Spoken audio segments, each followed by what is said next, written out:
Hey there my fine five-fingered funky fretball friends, how you doing today? I'm Matt Gear and this is Matt Gear TV.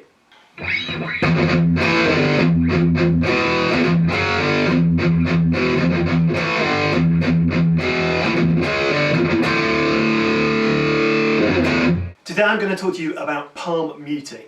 Now if you listen to any metal, anything from the last 30 years, you're probably familiar with this, but you might not be exactly sure what it is or how it works. Now, the basics of this, if you strum a chord on your guitar and you leave it, the chord will continue to ring until the strings stop vibrating of their own accord, like this.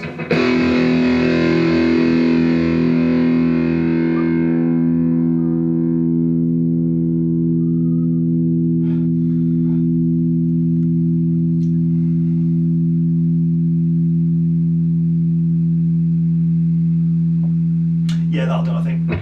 Now that's all well and good if that's the sort of sound that we're after, but as metal players or heavy rock or whatever it is that you're doing, we actually want something different.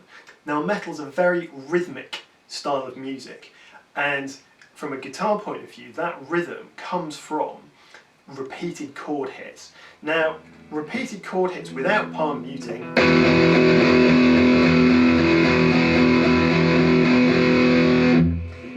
it's loud, it's noisy, with lots of gain on it, sounds quite aggressive, but it's still not got that rhythmic punch that you get. And that rhythmic punch, what you'd hear probably referred to as chugging, comes from palm muting. Now, I'm going to show you this to you fairly up close, because once you've got this concept in your mind, it's actually quite easy to do.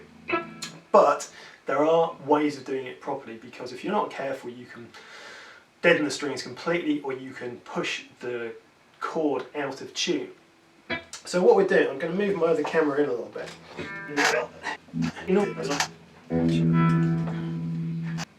Now what we do if we were picking a chord or strumming a chord that we wanted to ring out is once we strum the chord, the picking hand is away slightly from the string, so you can see that it's not touching.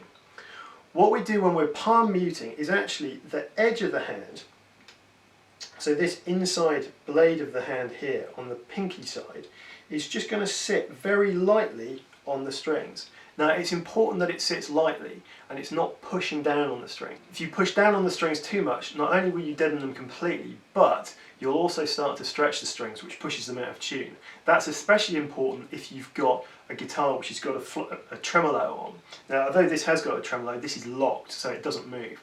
But if you had a Strat or you've got a Floyd Rose and you put your hand on that and you start pushing on it, obviously you're going to be pushing the trem, and that's not what you want to happen. Now up close you can see where the strings come out of the saddles, out of the bridge. We actually want to put the hand as close to that as possible. If we come up too far, and I'll exaggerate and I'll put it right in the middle of between the pickups here, you're muting the strings, but you're muting them so much that the actual note isn't right because it's not vibrating through the whole length of the string. What we want to do is have the hand right back here by the saddle, and it just sits very gently on the strings. And when we fret a chord, so in this case an E minor,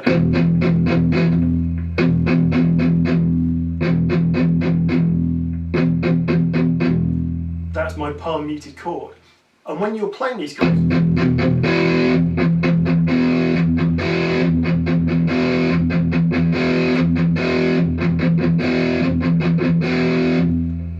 when you're playing the chords, you can take the hand off when you want a chord to ring out. So obviously if you leave it on all the time, palm muting's on all the time. So all your chords will be palm muted. But when you want something to ring out, all you need to do is just lift that up slightly and then strum.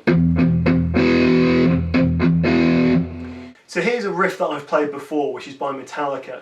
I'm focusing this time on the picking hand rather than the fretting hand, and just have a look at how it works in terms of when I'm muting and when I'm not muting.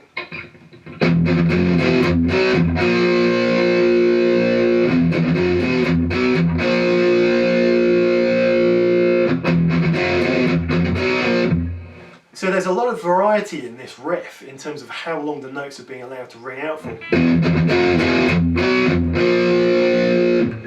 And it's the right hand, it's the palm muting that is determining how long those notes ring out for. It's being used to actually shorten the notes. Because it's not.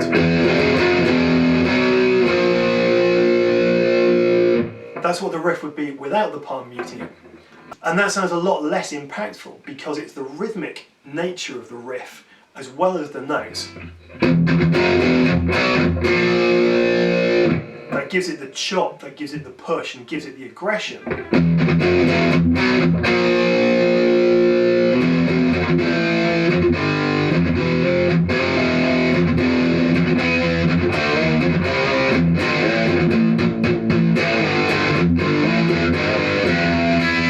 So that's it, that's palm muting.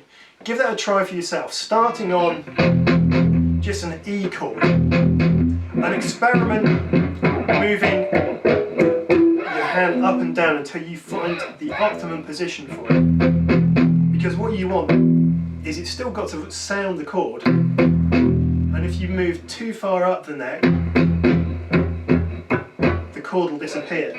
So find that optimum position for your right hand, or your left hand if you're a lefty, and then start chugging away.